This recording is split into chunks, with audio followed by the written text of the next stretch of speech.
Alright, it's P-Rad'em and Restack 'em, episode 3. We have a lot to unpack from this weekend. Richmond was, they produced a surprise winner in the Cup Series. The truck race had its usual antics. Then it was really fun on the F1 and IndyCar side. A lot to unpack as we head into Talladega and St. Petersburg. It's going to be a lot of fun tonight. Gentlemen, how we doing? Good. Decent, like always. Right on. It's going to be a fun little night. We start right off with Richmond and the Cup race. Wasn't as entertaining as people, would like, but it's about the average Richmond race. There's about 2 incidents that I can remember. It was Ryan Newman's spin in the turn 3 and Kevin Harvick's spin after Harvick was actually doing good. It was top 10 blows tag. Yeah, Mal said something last week about Stuart Haas needed to perform at Richmond, and it kind of showed up. Yeah, Eric got what, 8th? Eric was up there. That's usually their pickup races. Usually, before a lot of the drivers were really good at Richmond, now only about 2, but usually this is where they picked it up if they were going to be good that season. Yeah, absolutely, and they did. I mean, also the Benedetto was up there, I think, right? He finished 9th.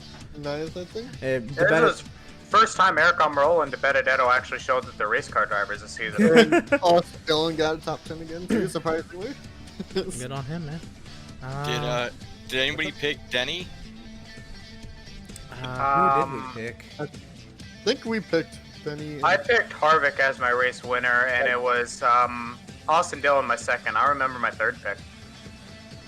Man, I think I picked Suarez as my underdog, and I'd have to look. Honestly, don't remember. Yeah, I don't remember. I don't think any of us picked Bowman, though. I'll tell you that. Yeah, none of us picked Bowman. I don't remember my third pick. My top picks were Harvick and Dillon.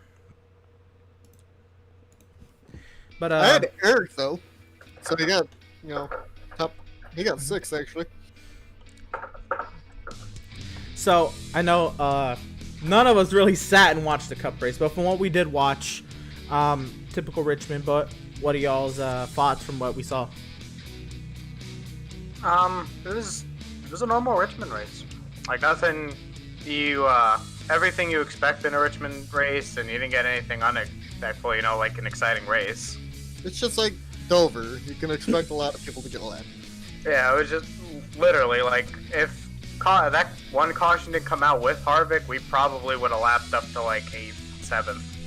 Yeah, I mean that caution that really set everything up for Bowman to do it, because if it wasn't for that caution, I mean the race would have probably ended under green and Denny would have just driven away.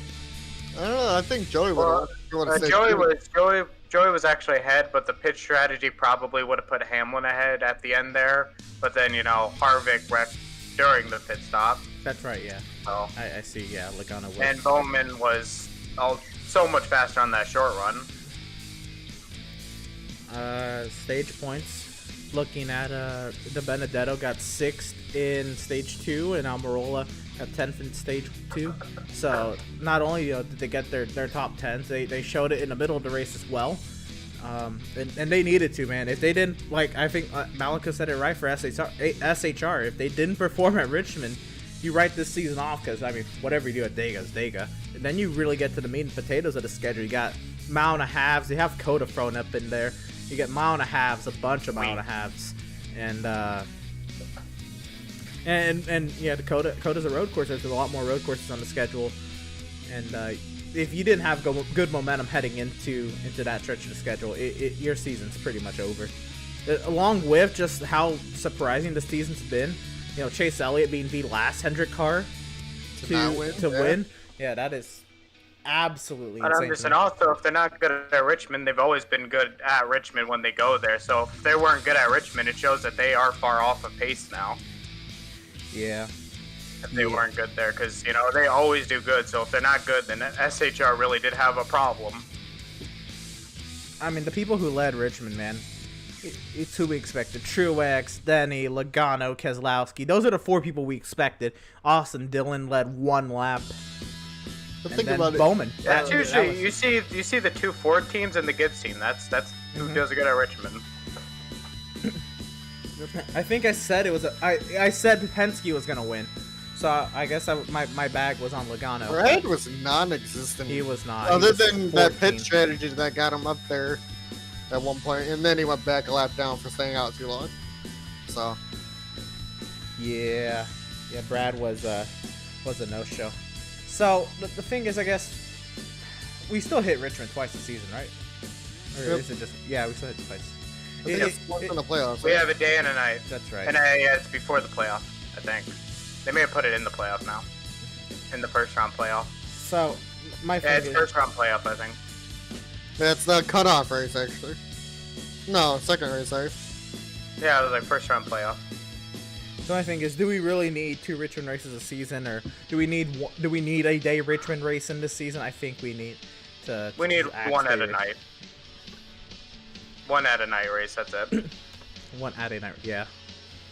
Well, what's up? The night You know- one always seems to be better. I'm just watching this Newman spin again, and I'd vote for a second Richmond race just to see him get back at Cindric there, because he definitely didn't get turned by himself. And if anybody knows Newman, he'll sure be looking for Cindric the first chance he can. Yeah, I think Newen. I mean, he'll get to him. I mean, he'll have no problem dumping him at Talladega. Honestly. First Cindric has to become a full-time cup driver. Yeah. I think he's racing Dega, though, so he can get spun there. Yeah, I mean, yeah, Cindric's only ran 3 races this season. I don't know when his next race is, but I don't think Newman's gonna hold too much again. I don't think Newman was in all that great of a position without getting spun by Cindric either. He was having a pretty bad day. He was like 20th something. It was rough. That's weird, because Newman's usually good at Richmond. I usually what I can think of Newman at Richmond is him and Tony getting into it in 2016. That's what I remember of Newman at Richmond. I remember Newman at Richmond, I think it was 2 years ago, where he almost advanced to the second round, which is kind of weird in the Roush 6. Well, Stenhouse was still not making playoffs. We now have 8 different winners this season in 9 races. That means there's still 19 races, and we're still missing Hamlin, Elliott, Harvick, Kyle Keselowski, Kyle Busch to win races. Like, how many winners do we think we're gonna get this year? I think we We're kind of gonna have a lot. expected Bowman to get one. We didn't expect Richmond. We But did not expect Byron to get Homestead, though. No, not at all. Yeah, And he's that- a loser. And then, I mean, we'll get to Dega in a second, but I mean, like, what kind of winner are we going to get at Talladega? Like, the amount of winners we can get this season is still up there with this, win for Bowman. I know even if Denny won, he technically would have been a first-time winner this season also. I mean, but that just leaves Denny Hamlin, who's, still up there every week without a win. Denny doesn't even need a win, even though we know Denny's going to win, but he already has. But I'm just like... He's got an 81-point lead over. Yeah, I was like, he can take a race off, and he's the points leader still. If there's 15 winners, Denny's making There's it. only one race he wasn't... Oh, there's only one race this season he wasn't a top 10. I mean, let me tell you, the second driver in points without a win behind Denny Hamlin is Chase Elliott, 149 points behind. Like, Denny's not getting knocked out of the playoffs anytime soon. But I think Chase is going to at least win a road course. Just with how he's been racing on You him. see, that I think people are, expecting too much from Chase Elliott. Now, I mean, I know Well, he was up. going to win Daytona, I get I that. think. But, I mean, people Yeah, he were, was until a caution came out. And then people were saying he was going to win every road course. I'm like, hold your No. horses, man. No. These are professionals, man. I know he's really good at them right now, but people are He's not gonna catch gonna up. win I actually do see him winning Coda. Honestly, Actually, none of them have experience. At least I don't think any of these guys have experience there. at Coda, maybe. I'm pretty sure none of them. the people that actually did the test on there don't Did the even test. race anymore. Like Tony and Clint, I think, went out there and tested. I guess a long time ago, and I think one driver from each manufacturer got to practice over. Yeah, there's. I think it was Over Chase like the winner or something like that. and somebody else. How much IndyCar has James Davidson done? Because if he's done a full season, then he's hit Coda. He just wins it. No, yeah, I think he's only did the Indy 500. They all lead a 500. Okay. I think he's done a couple ovals, Okay. but not the whole season. Actually, I'm on Racing Reference. I'll check right now what he's done. Yeah, IndyCar. He's only done 2 races max in 2013. That was Mid Ohio and Sonoma. Oh, Mid Ohio. Okay, that's actually what's up. But yeah. All right, we can I think leave the Cup race as is. The truck race. Not a good day for women in the NASCAR Camping World Truck Series. Haley didn't watch it. Deegan hit everybody but the hot dog guy. I mean, she hit like 4 people. Like I 3. think she did. I think she did hit the hot dog guy.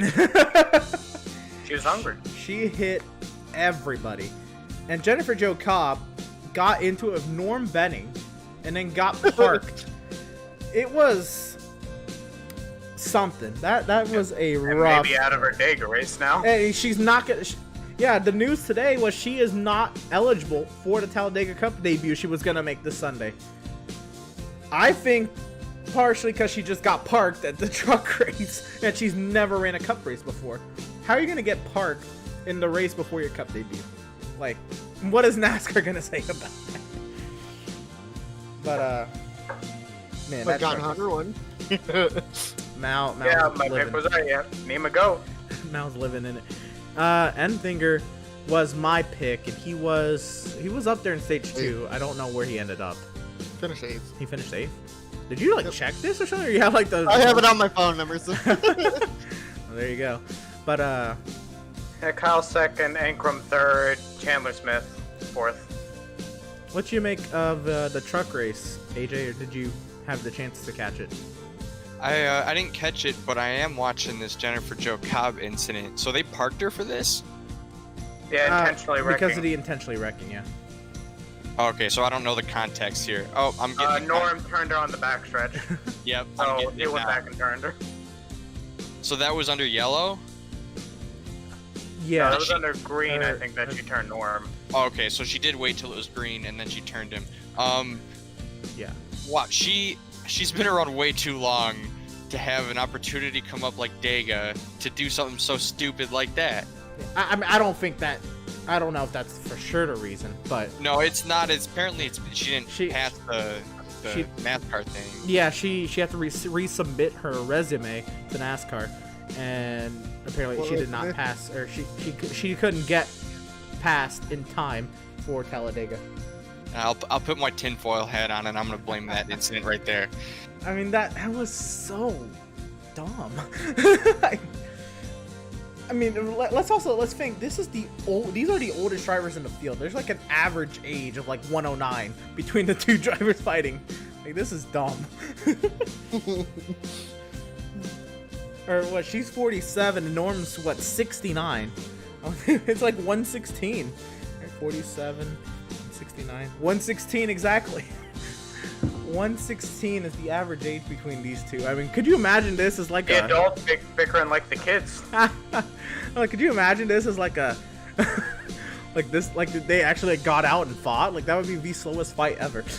Getting out of the car, we would have to have it on tape delay. But 32% of that race was ran under caution. Norm be getting out of his truck and pull a disc.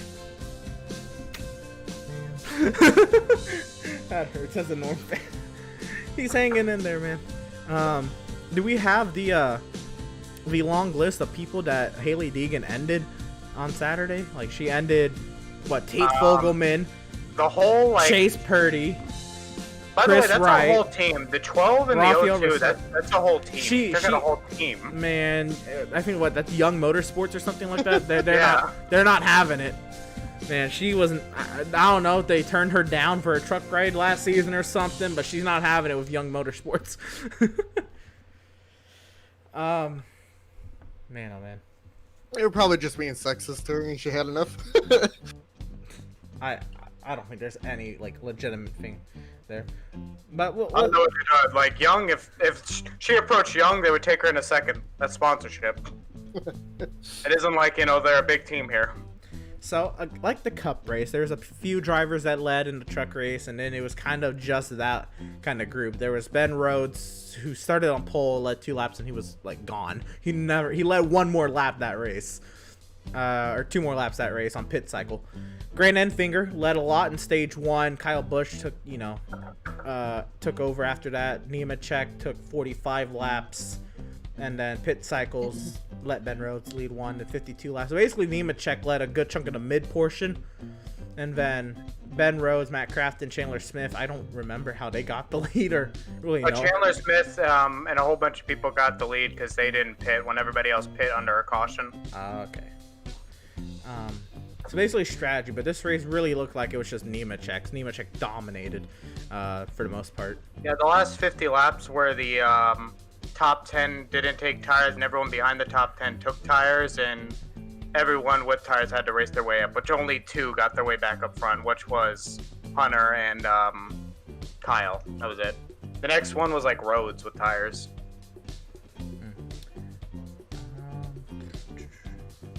Yeah, what did we, any other thoughts on this truck race? Not really. It's a Richmond race. It was. Nope. I thought it was gonna be better. Didn't someone pick Nemechek? Yeah, me. Nima Goat. Okay. Picking him every Alright. week. Name a goat. I'm watching the spins from the race. So It was rough. I mean, Haley Deegan hit everything. She caused the lap 86 caution, the lap 161 caution. That's just on Racing Reference, and then she was involved with the 02 and the 24 and I don't. Goat works perfect because if he stops winning, I can call him anemic goat. Anemic goat. And I don't want to like dog on Haley Deegan or anything. Like I mean, I think it's cool, you know, that we're getting, you know, more diverse in NASCAR. But man, you gotta stay out of your competition. Her best stuff, she was really bad at Dirt Bristol. This was supposed to be like the high point. That was supposed to be the maybe win. Yeah, I don't want her to bust out of NASCAR. So we'll see what happens. It's still early in her rookie season. Though, too. I know. So, I mean, you think she's gonna do another truck season? Because I would think they would do that. With I think sponsorship, she really has to do another truck season, with really. sponsorship, she's gonna be around a little bit longer than anybody who would without. She has sponsorship. Monster with the Deegans. Yeah, she's got good sponsorship, so she'll be around. All right, Talladega coming up. We got Xfinity and Cup this the upcoming weekend, and it's not even sponsored by Aaron's anymore, right? It's like 1,000 good light bulbs or some dumb sponsorship like that. But let's talk about the trucks. The Xfinity race. You know, they had a week off. Dega.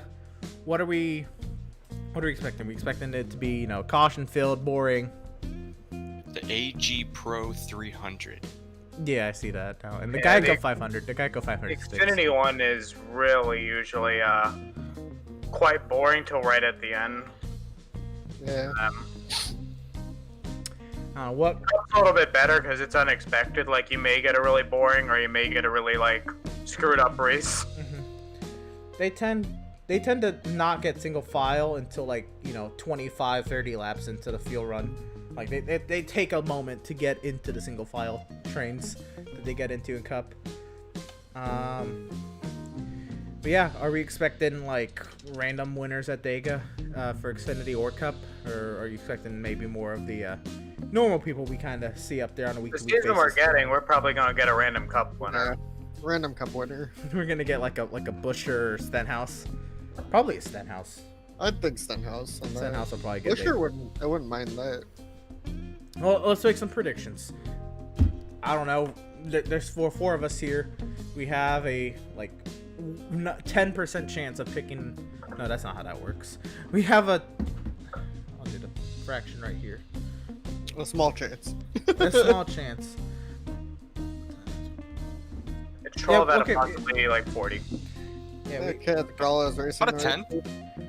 Yeah, we have about a 10th to pick, you know, a straight-up winner. Let me pull up this entry list. Is there an entry list for Dega? Yeah. Kaz Grala's on it. He's like the only other person, I think. It's not normal. It's not normal. It's not normally in the Cup Series, sorry. I'm trying to find this entry list. And Harrison Burton. I got the entry list. What do you? Oh. I wonder who's gonna jump in the Rick Ware car then. Oh yeah, they're gonna have to figure that out. That's right. It's blank. All right. I'll probably found call it. up James Davison real quick. Yeah, he's good with full. Remember, he was gonna do Talladega last season, and I think something similar happened. Like he wasn't gonna get qualified in time, or be suited to run a NASCAR race at a super speedway because of his he didn't have the proper experience in a NASCAR stock car yet, and at a plate track. So I think now he's ran Daytona. He's gonna be able to run Talladega. So I think he's coming up to his first Talladega start if he can make it and they put him in. But yeah, looking at this list, give me a winner. What are we looking at? I'm gonna go with the Dinger as a winner. Oh, we're for picking Cup? Xfinity. Oh yeah, Xfinity. Alright, I'll put that up there. Dinger winner. Oh, There we go. Entry list came out 4 hours ago. Beautiful. Alright, I got the Xfinity entry list here. We're not going for like a Jeffrey Earnhardt. No. We gonna be going with the Dinger. The college cars are always That's right. know what they're doing. Unless That's a they big get right. taken out. Disqualify. Oh, Or I don't know, AJ, give me at this point just pick a name. I think you'll see some of the regulars up front for the Xfinity. I think the random winner might come in the Cup race more likely. So I'm gonna go with Allgaier. Are we going multiple names here? If y'all want. I didn't really know if that's really everyone's a dark horse. yeah, everyone's a dark horse, but go for it if you want to pick more. I'm gonna go with Harrison Burton. He Okay. showed stuff in not plate races, but yeah, the super speedways. Marco, what are you thinking for Xfinity? I'm gonna say Brett Moffitt or maybe Justin Haley as a surprise. Moffitt, the Prophet. Remember the name Brett Moffitt. Be a fun one. Landon Sandcastle. I'll probably throw up there. That'd be cool. For the banter, I think it'd be hilarious to see the NASCAR community melt if a Decker win. that would be something. Jordan Anderson, I think could run good. I haven't seen him in Xfinity car, but I think he could run good. So those Isn't are. he doing the full season? Yeah, I haven't even noticed him. Is he doing the full season? I didn't know he was. Yeah, in- because he had other people drive his truck. He was like a full-time Xfinity driver, I thought, this year, because he had other people drive the truck. And he couldn't do it. Okie dokie. Well, then my bad. But I'll go Landon Sandcastle, Natalie Decker, and Jordan Anderson just for the banter. All right. So if a big one is 8 cars or more, how many? Wait, how many are we gonna see in the Xfinity race? 1, 2, or 3 or more? 2. Two. I'm going with more than 3. I'm going. Xfinity's usually more calm.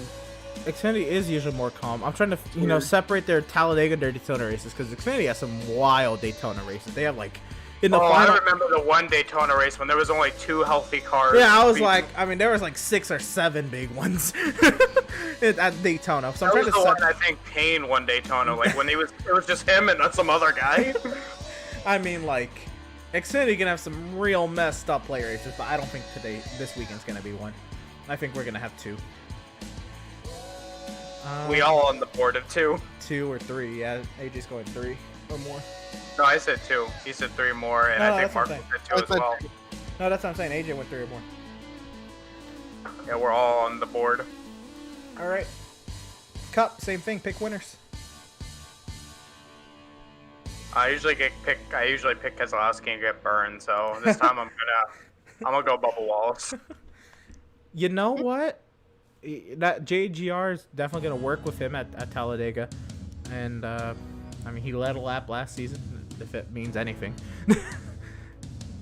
I'm gonna get an I can interview see for it. 14th.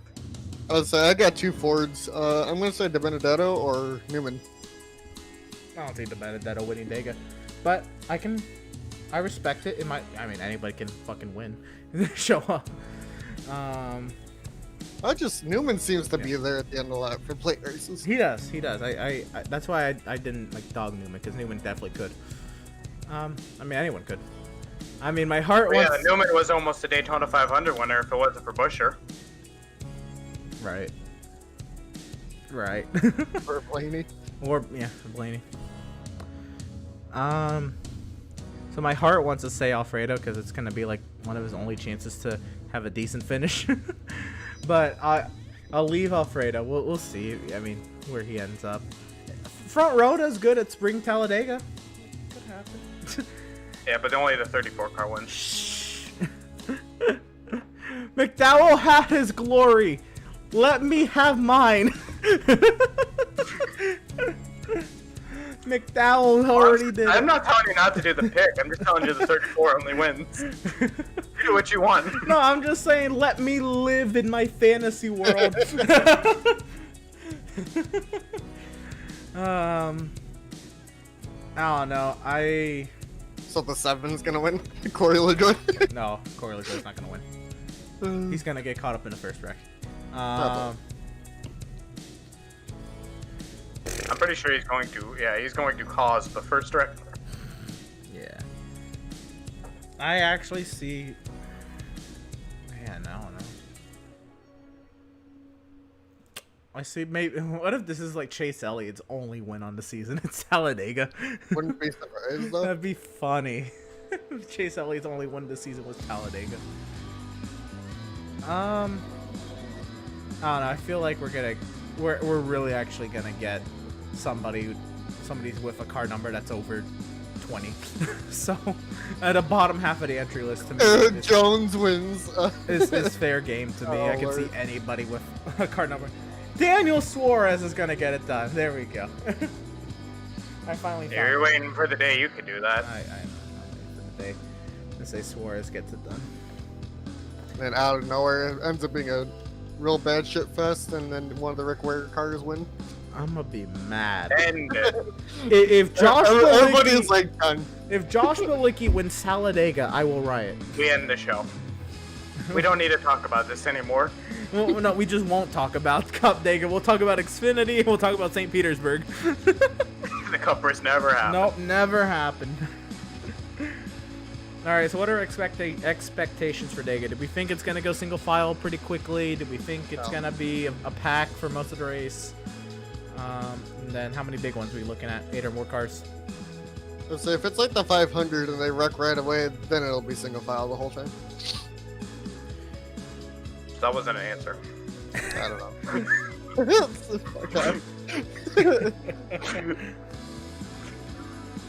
know. I'm gonna say they're not gonna wreck until the end of stage 2, and from then we're gonna get a lot of crashes. I'm gonna go 3 or more big ones. First one being stage 2. Mal, what you So, thinking? 3. AJ? Yeah, I don't know. I can't see any difference. They're gonna have at least three wrecks, 3 good ones. 3 good I'm ones? thinking 4. And then they're also gonna have a pit road incident. It seems like it happens all the time at Dega. It does happen very often. Damn it, Corey LaJoy. Was that him last year? No, that was him at Daytona. Daytona 2015. Or, no, like 2018, 2017. Some dumb year like that. But, yeah. Final thoughts heading into Talladega? Cup, Xfinity? Hopefully it's not a boring one like we usually get at a plate track. Especially the first go-around when you go there. I'm really expecting, you know, Fox's promo at the beginning of the season. This could be the best season ever to continue to provide some decent racing action. It has not been that bad of a season so far. It's been actually pretty entertaining. I don't want Talladega to be the start of the boring races. I think Richmond was. other than the finish. I mean, okay, but we all expected Richmond to be like 3 spins at Richmond is a crazy race at Richmond. Like we Most of the time they have to do 20 laps to go. Someone hit the wall caution. yeah, they have to take like one of the Spire cars that are like just up out of the groove and to throw yellow. And then when they show the caution, he's like, "You just tapped the wall. You didn't even really hit it." All right, but It scared a fan a little bit. anybody watching, go ahead and comment down below. We're gonna take a 5-minute intermission. We'll be right back on the other side with the open wheel action that happened this past weekend. That was a lot of fun. And we're gonna be pretty hyped when talking about that. Don't you go away. P-Rad 'em, Restack 'em. Episode 3. IndyCar at Barber, F1 at Imola. Some fun races there.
Alrighty, here we are. We are back with P. Radham and Restack episode 3. We got the Restack car segment. That was a little not the best, I'll say, from all of us. Because I'm gonna be honest, we maybe saw a total of 100 laps as a group this past weekend at Richmond. But we did watch. Most of us watched IndyCar at Barber. I was pumped because it was Shimmy's first IndyCar start, and he didn't finish last. But overall, it was just a good race. Even with it being a strategy race, man, I know that's what IndyCar primarily is very strategic-based, very strategy-based races. But I was in tune the entire 90 laps. But AJ, our IndyCar guru, what'd you make of Barber? Yeah, it was definitely great to be back. I thought it was a great race. A little chaos on the first lap is always nice. But then it kind of tapered off into a nice, clean, like you said, strategic race. And before we get too in-depth, I just want to say I feel terrible for Award. Yeah. Award was definitely the fastest guy there all weekend. But this is going to be some growing pains here for Aero McLaren SP, because that's just a learning experience right here. That I don't know why they thought that 3-stop strategy was going to work. It's not exactly his fault either, though, because more people did it than just him. Like the second place guy, Rossi. Yeah, well, so Rossi surprised me, but I think they were just reacting to Award, and he was just trying to cover the undercut there. And Rossi definitely thought he had pace, and that strategy. I mean, Rossi ended up even worse than Award. Yeah, Rossi finished back in like 9th. Award made it up to 4th, and at the end, still sort of had a shot to maybe get a podium still. Yeah, Award was fast. The thing was, I don't think they expected those tires to last as long as they did. And some of those veterans, like you saw at the end of the race with Power and Dixon and Bourdais, they knew how to nurse those tires, and the young guns knew how to get around that track quick. But one young gun anyway. What's up? The race winner, except one young gun actually. Yeah. What tires were, but that's probably a little bit of advice from. He does race with Dixon as a teammate. I was gonna say that definitely was probably a Dixon for McLaren. Pato is the most experienced driver there. Yeah. Exactly. Yeah, definitely. Dixon has been with Pato, Palou, and that Ganassi, IndyCar mindset definitely got him to victory lane. He's fast though, and he's absolutely. Technically not a rookie, but that was his first race at Barber. Barber, yeah. Because Palou, he ran. I heard the name before. He ran one race last season. Oh no, he ran the full season last season. He was a top 5, but he also did a part of a season before that. Okay. In the 32, I don't remember the manufacturer. Well, the person that owned the car, but he drove in the 32 for a little bit 2 seasons ago. All right. I remember the name. I think maybe it was Indy, and he crashed at Indy or something like that. That's maybe just why I remember the name. But yeah, it was something, that IndyCar race. I know you had a lot to say about Newgarden running straight off in turn 5, or it was coming to turn 5, or was it off of turn 5? It's off of turn 5. Just running straight off the track in turn 5, Malenko. It's just, he's a 2-time champ. That was such terrible mistake by him. It looked like a rookie Which mistake. took out so many people. Yeah, it took out Rosenquist, who was one of your picks, and who else? Colton Herta. No, Hunter Ray. Hunter Ray. Chilton. Yeah, Herta.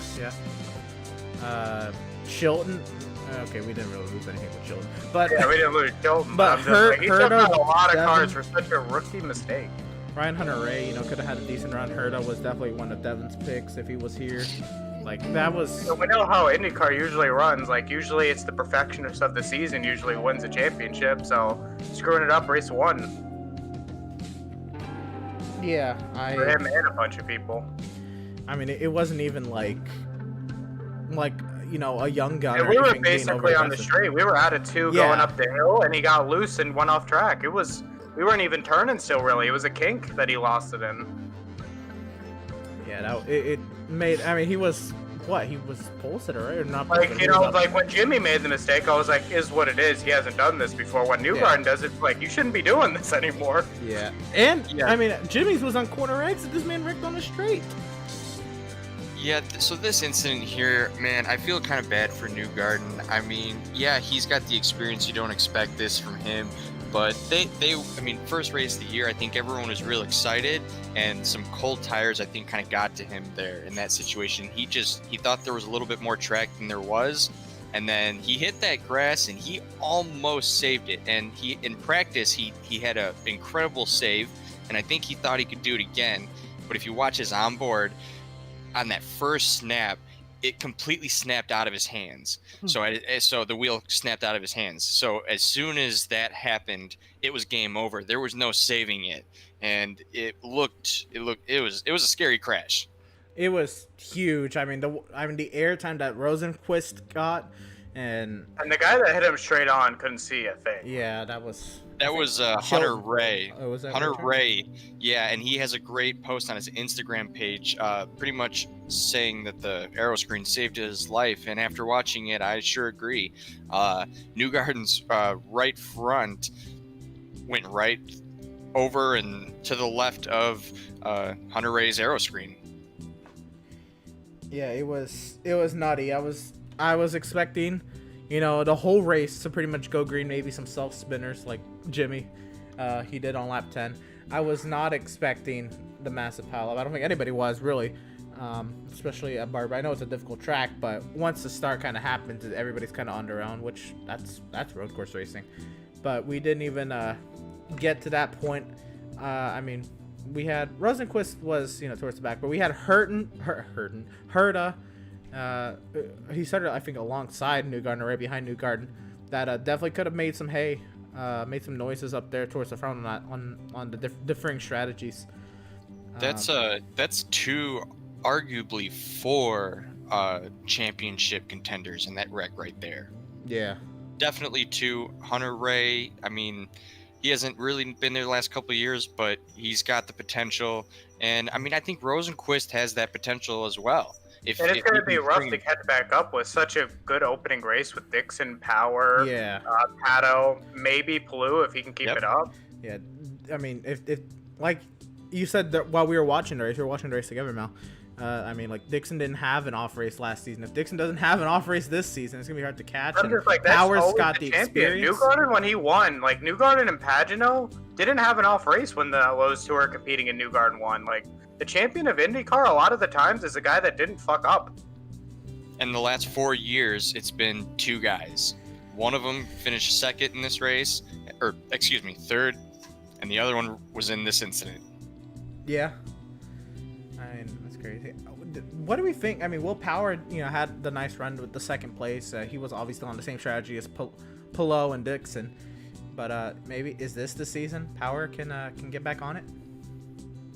He's definitely going to have to, because it's for a little bit now, though, that he's been sort of a championship, but he's like the outside chance. He's like the, if everyone wrecks at the end of the season, he's got a shot type guy. He's like the fifth in points. If Dixon, like, wrecks and finishes last, he's got a shot.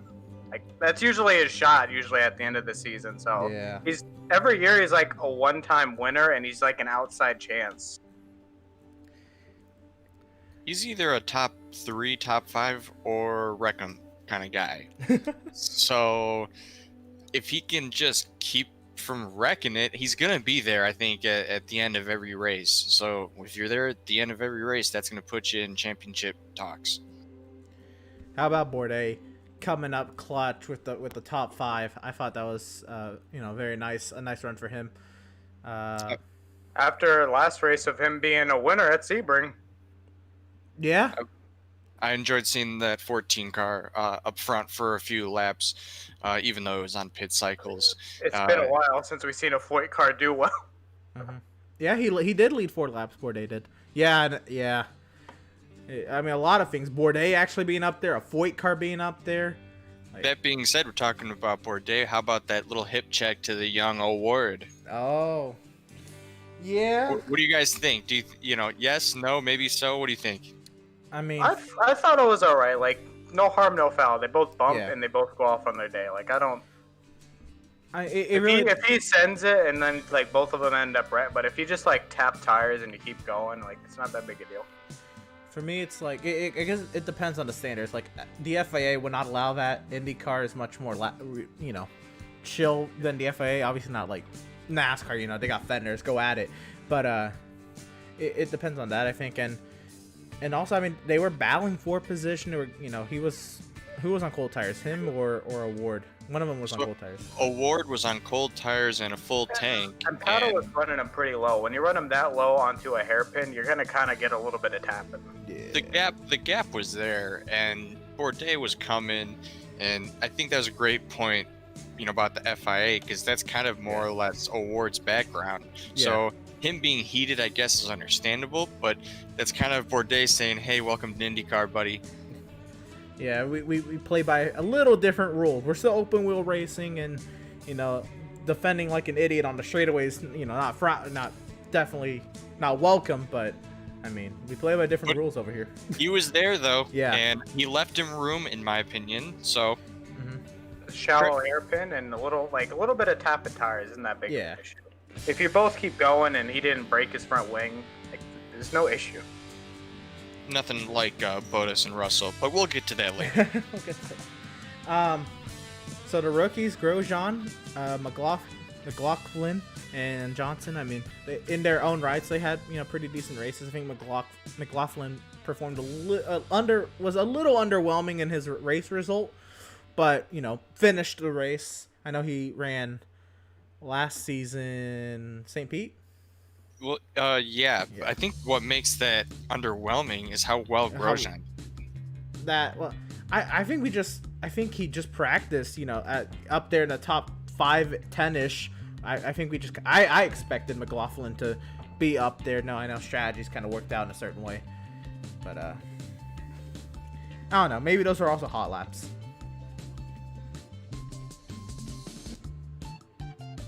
So yeah, I'm just like, Grosjean was like great this whole race. That was amazing. He was. If Bourdais pit one lap earlier and Grosjean stayed that lap out, like Grosjean would have been a lap leader already in a Dale Coyne car. That's what amazes me. It's a Rick Ware Dale Coyne car. Like, that is phenomenal for that car. I was extremely impressed how he adapted and just pretty much was not the one making not the one making mistakes. And that being said, I don't want to dog Jimmy, because that once I saw what happened to Jimmy just lost the air. I mean, completely. And he was more or less letting VK by. I believe it was VK that got by him. It was I can't VK. remember. Yeah, he was. Yeah. Yeah, and so he pretty much got right by him and then lost the air coming over that little hill, and so yeah, I felt bad for Jimmy on that, man. That's something he's just gonna have to get used to, the feel of an IndyCar. Yeah, I mean, that was the definition of a rookie mistake. There was a bunch of turbulent, dirty air right in front of him, and it's a high-speed chicane, and he just got on the gas a little too soon. I mean, you live and you learn. He didn't damage the car, which is huge, and he didn't damage the car in that first incident. I don't know how he avoided damage in that first incident. He made contact. I don't know how that didn't have damage either, because he did make pretty decent contact with someone on his left. I thought they would have at least came in and put a fresh set of tires, because I thought that left front could have easily had a puncture. It was kind of funny listening to the crew chief and Yeah. him. Is it okay? Yeah, I think it's okay. Okay, well, it looks okay. All right, well, just keep going. Yeah. I don't know. Maybe I'm being. The biggest moment of the race was actually with like 5 to go and Daly actually holding up Alex and Will Power getting within a second. If you pushed maybe the lap sooner, you probably would have got to him. Pushed the lap late and got to him right on the start finish. I mean, the experience showed with the amount of push to pass that Dixon and Power had compared to Pillow and Ward there towards the end.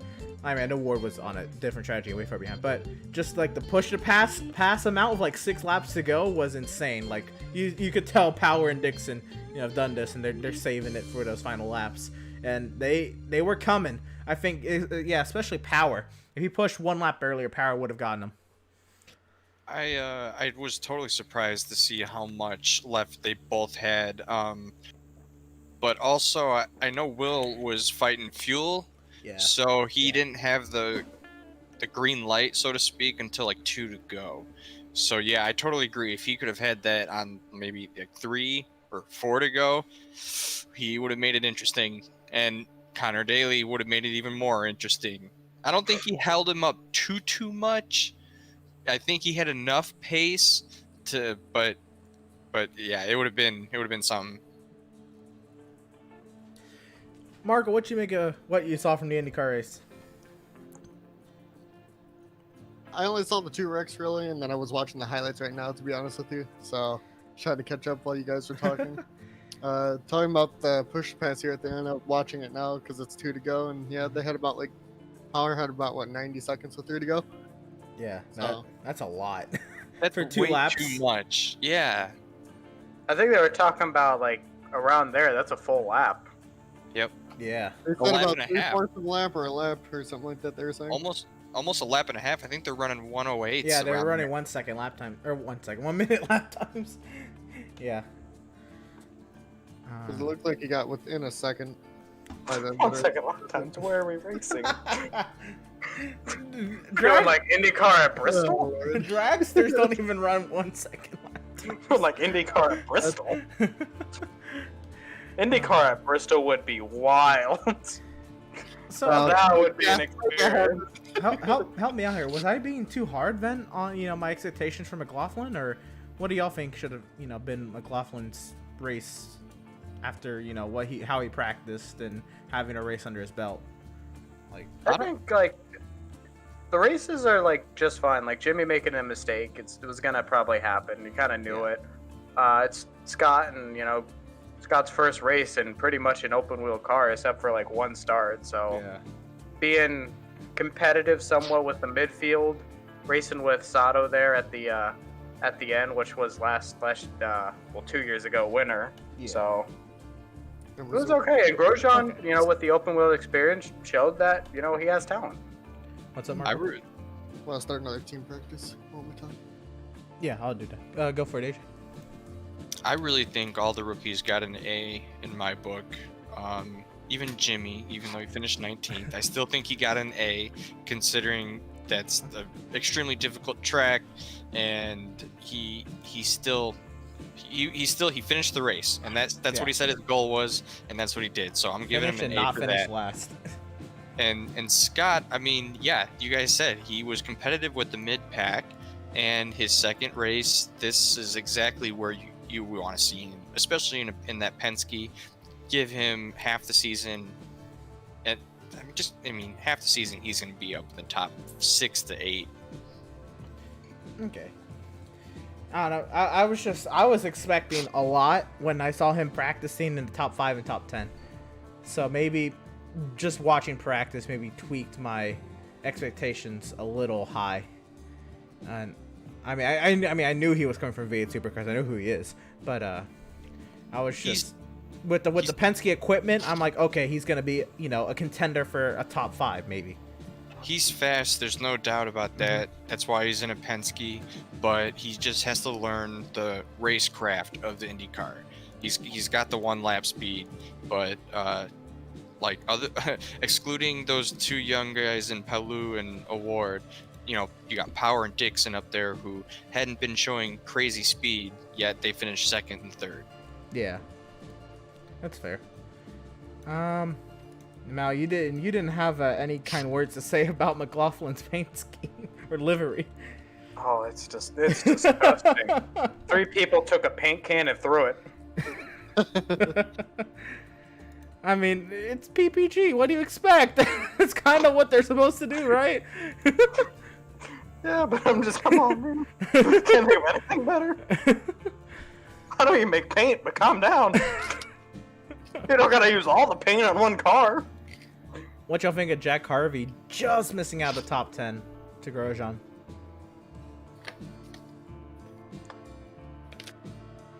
Nah, not really an opinion here.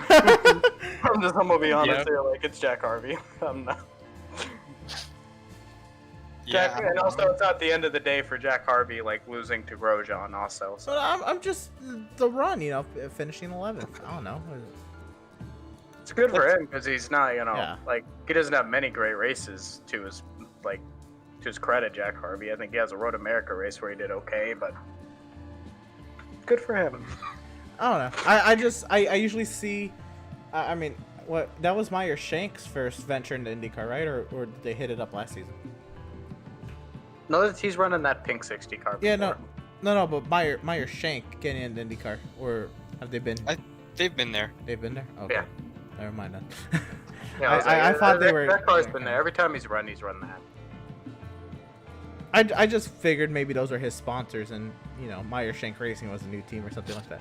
But all right, yeah, St. Pete predictions.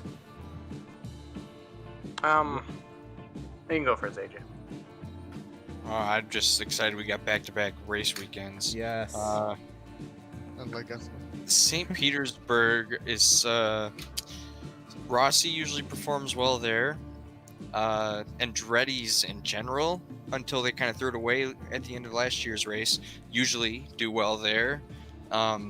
So I'm gonna go with Rossi on this one. Give me, I just like a dark horse and like a complete underdog. Well, I'm gonna go back with Award then, since you guys let me pick first. So Yeah, Award, and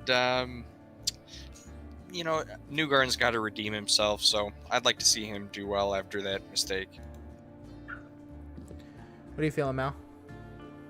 I know I trashed on him. He's a two-time champ. Just right in the field. So.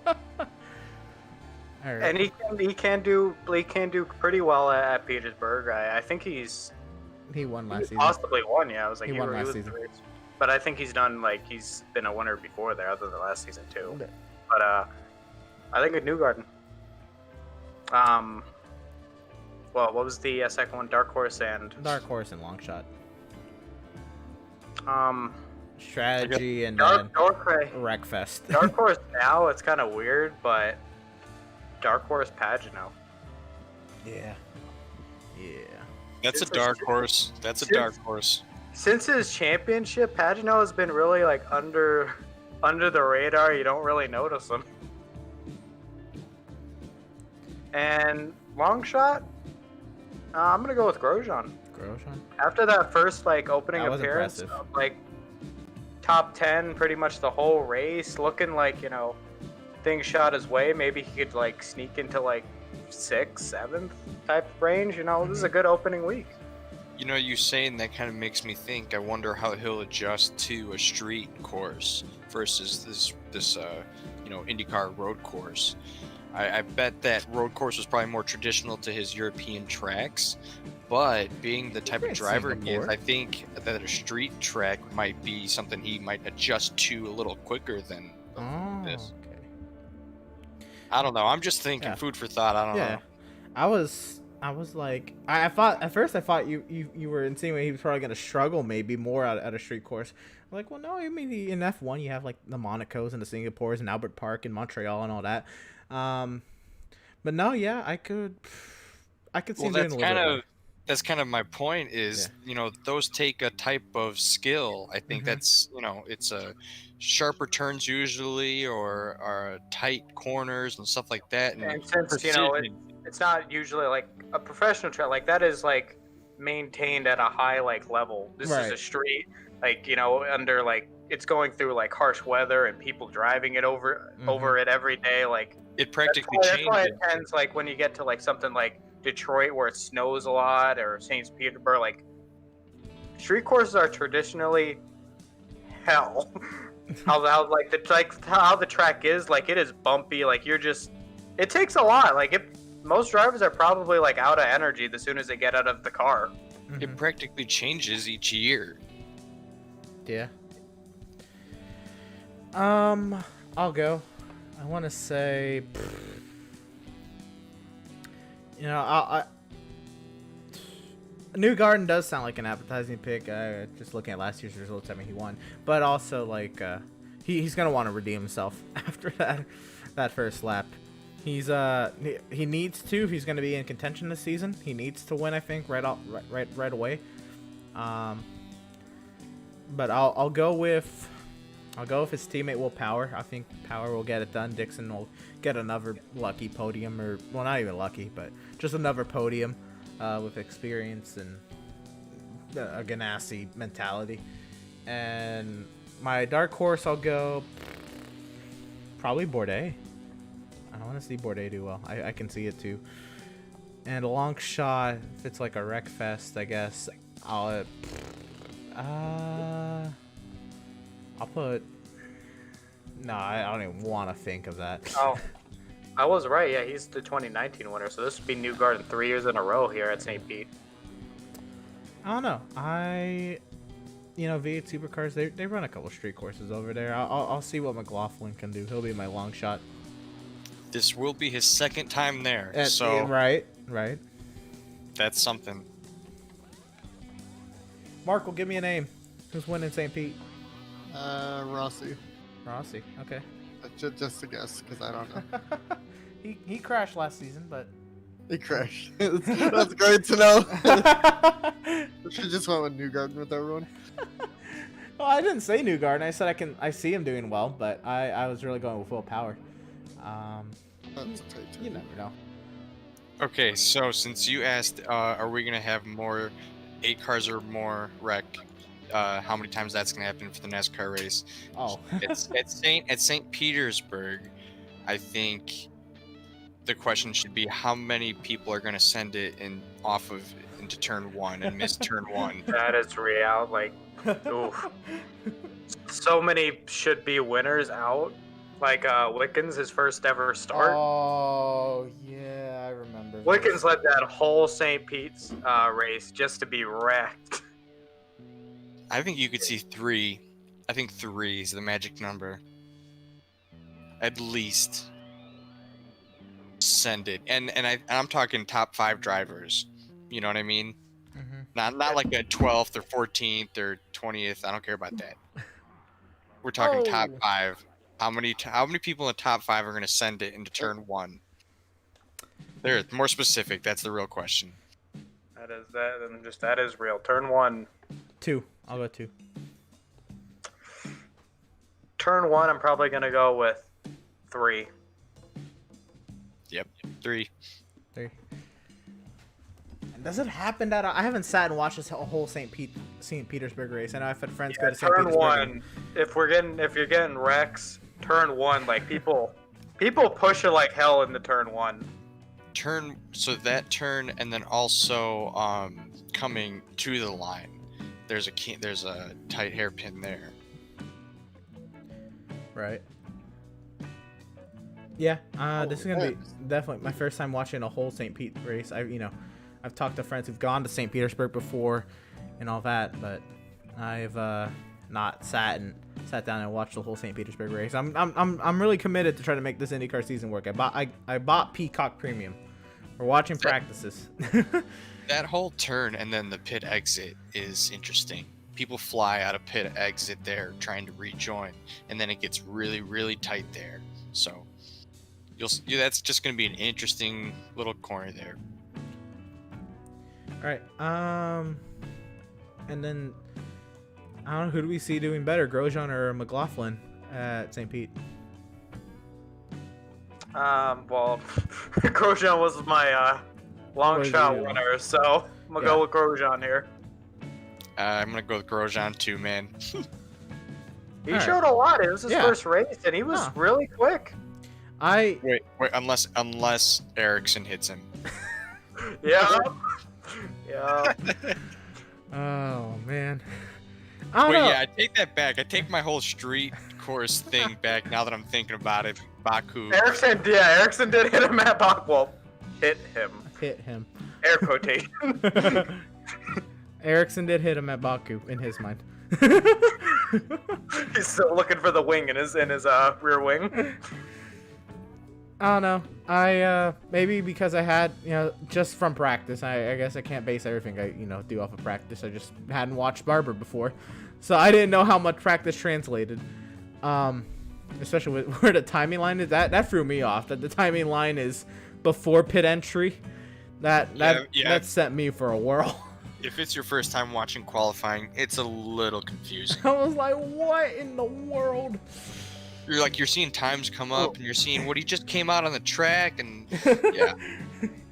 Yeah, it was. I was going into the pit. What? I don't know. Yeah. Yeah, that timing line threw me off at Barber. Is it the same thing at other tracks, or is it just like a Barber? At all the road courses, they put the timing line just before pit road to allow the drivers to come into pit, so they don't have to do a whole lap after their hot lap. Huh. It allows them to warm up the tires a little bit, and then they get on it right then and there, and they do. I mean, they pretty much just do one lap. Yeah. That's crazy. I like that. It's gonna be very interesting for me to get used to. It's very interesting when you see the timing line and all that for like Portland. Oh man, that was really interesting. I watched Portland. Course, you see people rip around and then straight into pit lane. I didn't watch the entire Portland race in 2019. I did see that whole race. Oh, that's a tighter. Any of those traditional road courses, it looks a little goofy, I guess. I don't know. It looks weird. All right, so I think we've talked our IndyCar hats off. We got a good near half hour of IndyCar. Let's talk to F1, man. That was a wild race. I was glad I was able to watch from the start to the finish. I had it on my phone. I was attempting to do a 4-hour. Latifi, lap 1. Man, what was that? I think we all wanted to blame Mazepin so much. Yeah, we all, yeah. No, I mean, like, the man's in the grass. Like, what else was he supposed to do? But this was on the other billionaire's son. Yeah, but I'm just like, Mazepin was literally off the racetrack, like, where do you want me to go? Literally. Yeah, yep. Okay. And then looked at him. After he hit him, did you see him look at him like, what the hell? I'm trying everything, man. I want him to stop talking about me. I mean, man, for real. I mean, granted, he deserves it, for what he did. I think, it's great that he's a laughingstock.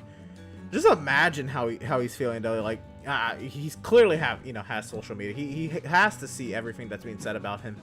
Literally the laughingstock of F1. At a pinnacle of motorsport, you're the laughingstock of it. That's gonna be a tough life to live. I never thought I'd say this, but I'm so rather be Lance Stroll right now. He doesn't. Lance Stroll, he's got like some talent. Like he's not. Like, he's gotten better. He's got something. He's not like world champion class, but he's maybe race winner someday. Yeah, but Lance is kind of the guy who we've all been kind of laughing at. We've laughed at Latifi a little bit now too, but Latifi's kind of like, he's such a nice guy. It's almost hard to laugh at him. I more or less feel bad for him. He's kind of living the little kid's dream. It's that Canadian mentality. Yeah, sure, but Mazepin, man, just a douche. I don't disagree. Man, I'm over here. Latifi outplaced Russell more times last season, or finished 11th more times than like Russell did last season. Like the best finish on Williams was Latifi the most times. So I think Latifi is getting there. That was not a good showing at Imola. I don't know. Do you think he just didn't see him at all? I mean, he totally just kept going over. I'm guessing because the next turn is such like you know what it is, that hairpin. So he's probably thinking that he's more than likely he only has a wing in there, so he thinks probably he's just going to be lifting off for him, and then they can go through the hairpin, single file, and then maybe he tries to pass him in the double left. So I'm guessing he thought he would have lifted and gave him the spot there. That's what I'm guessing. Probably he thought was going to happen. Yeah. Mazepin ain't lifting for nobody. He'll give you the space. He'll give you the space to second think it, but he ain't lifting. It was Mazepin getting squeezed out of space.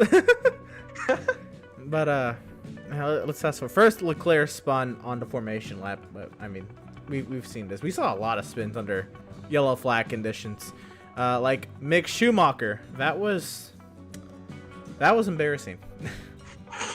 That's an understatement. That was, man. He did the thing that every iRacer does after they're done with qualifying. He just whipped the steering wheel around and wrecked. He just whipped the steering wheel around and wrecked his car.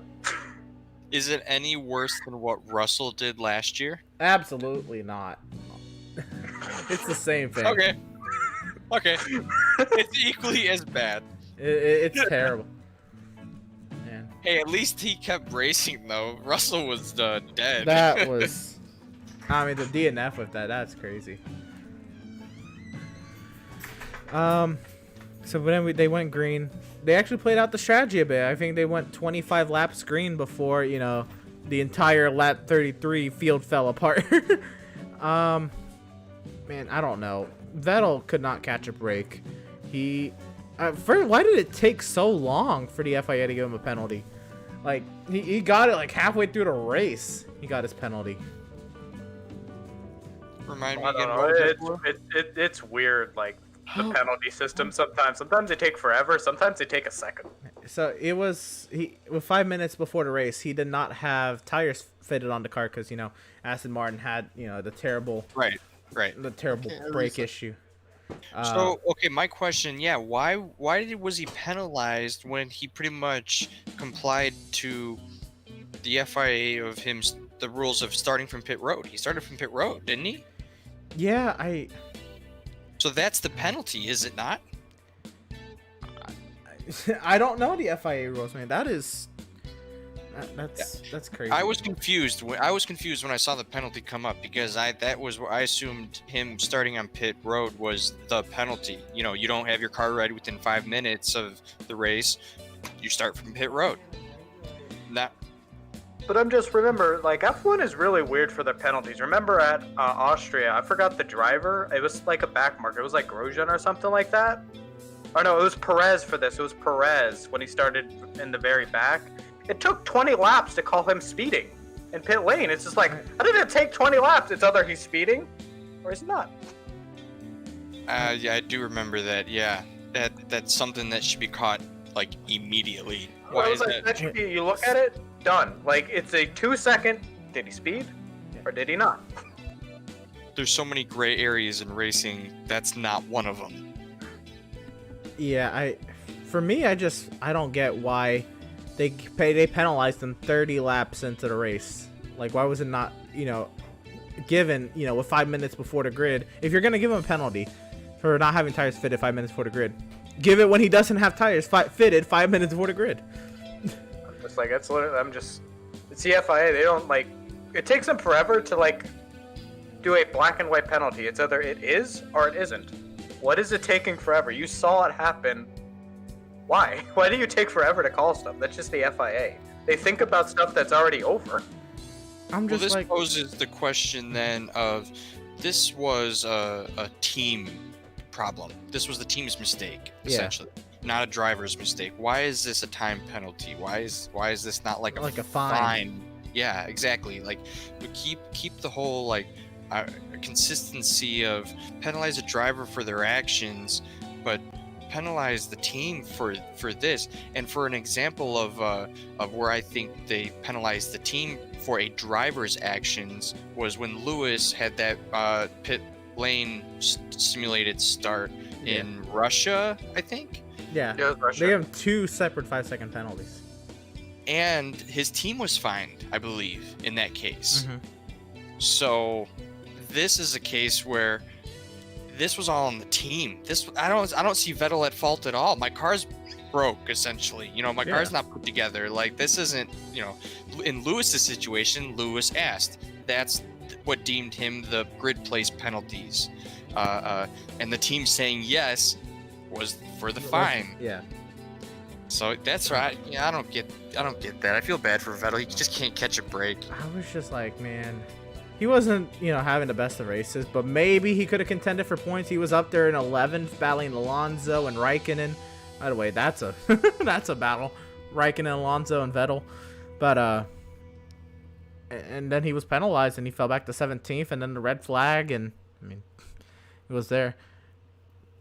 The red flag, man. Well, first Hamilton ran off, and then he stopped and drove straight into a barrier. I'm so glad you put that on, so then I can go put on my tinfoil hat. With Hamilton driving straight into a barrier? With what happened after. Oh. If that You've seen. yellow, if that safety car didn't come out for Lewis Hamilton, he was done. He was a lap down. He needed a red flag. Yeah. Perfect situation. It makes I've got these two guys. It makes sense if Bottas did wreck him. Yeah, it makes sense if Bottas, initiated the fuckery. That's what it was. The fuckery that Russell had into that corner. No, that's Toto's Okay. word. Okay. So Toto actually said, like, he was not approving at all. He was very, very dissatisfied with Russell. Okay, I'll take the tinfoil hat off, and if you want to talk about Okay. this, it sounds like we might have different opinions. Okay, on I do. First when I saw it, I'm like, okay, yes, Bottas moved off the left side of the track, but it's a kink. You know how difficult it is to keep your left sides planted on the left side of the track through a kink? And then he left way more than the car's width of space. Now Russell definitely, okay, wet line or whatever, transitioning track surfaces. Russell definitely did not need to keep it pinned through the kink and then dip a tire off into the grass Also, with if you way don't think more you than the can car's do width. it, if you don't Yeah. think you can do it, why do you do it? And then complain because you can't do it to another driver saying it's your fault. I'm just saying. I couldn't do something. I Bottas hear followed ya. the flow of the corner and left way more than the car's width. And Russell, Totally. If there's not a car's width, then it's fair. Yeah. Well, then it's fair game. if It's Bottas Bottas' drove him fault. off the track. If fair- there's not fair. a, but he left the lane and he didn't have the talent to take the lane. Totally, I totally agree with all of that.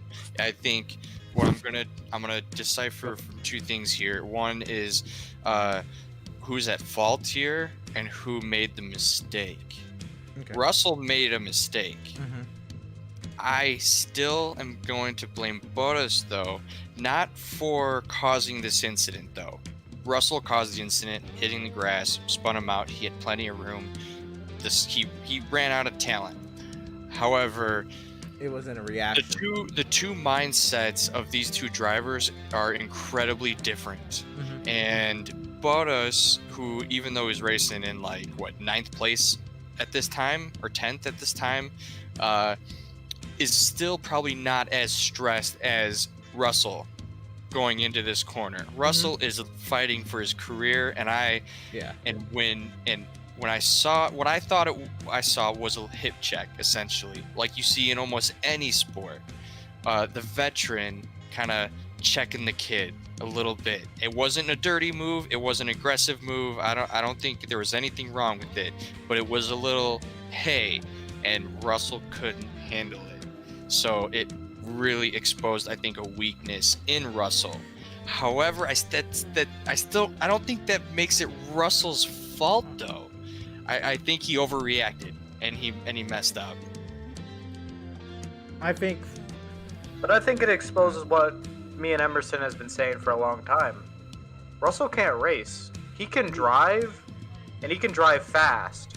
He can't race.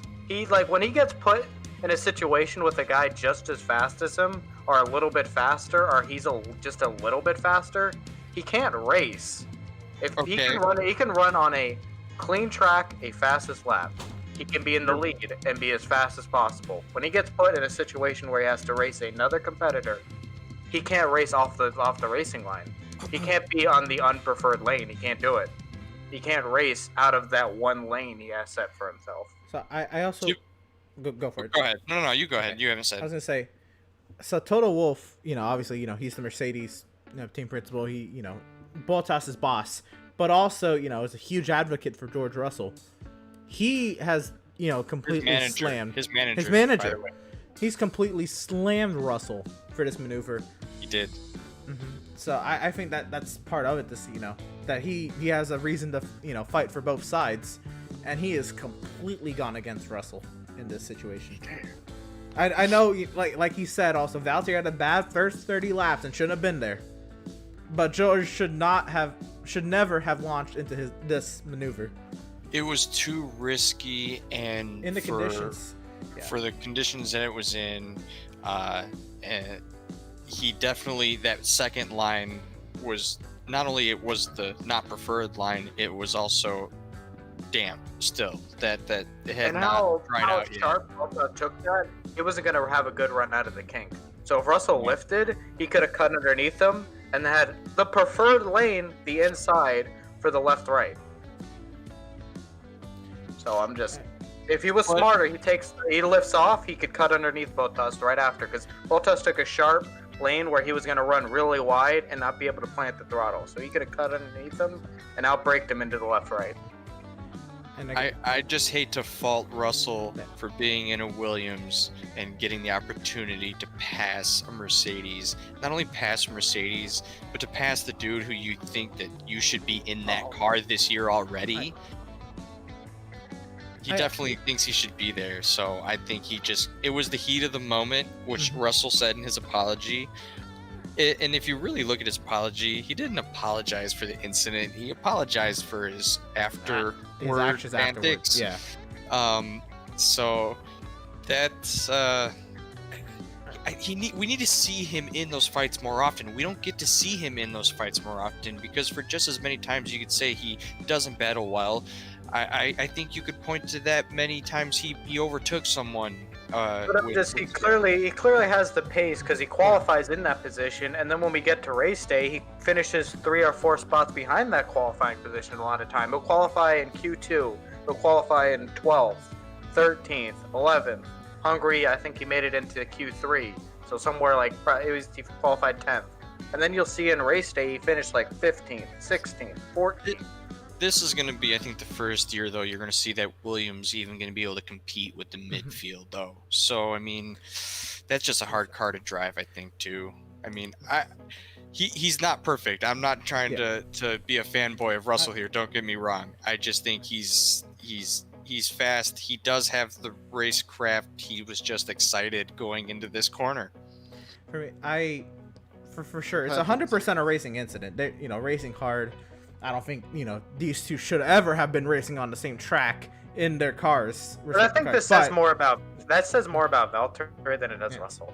Yep. Yeah. Like, because it's not just Russell was up there battling for, was this 10th, was it? This is the spot? 9th. So Russell's battling him for 10th. That means that there is about 6 cars in front of him that shouldn't be. 6, 7 cars in front of him that shouldn't be in front of him. No, I just know. had a baseline right there. Keep in mind, Kimi was right behind. Kimi was right behind it, yeah.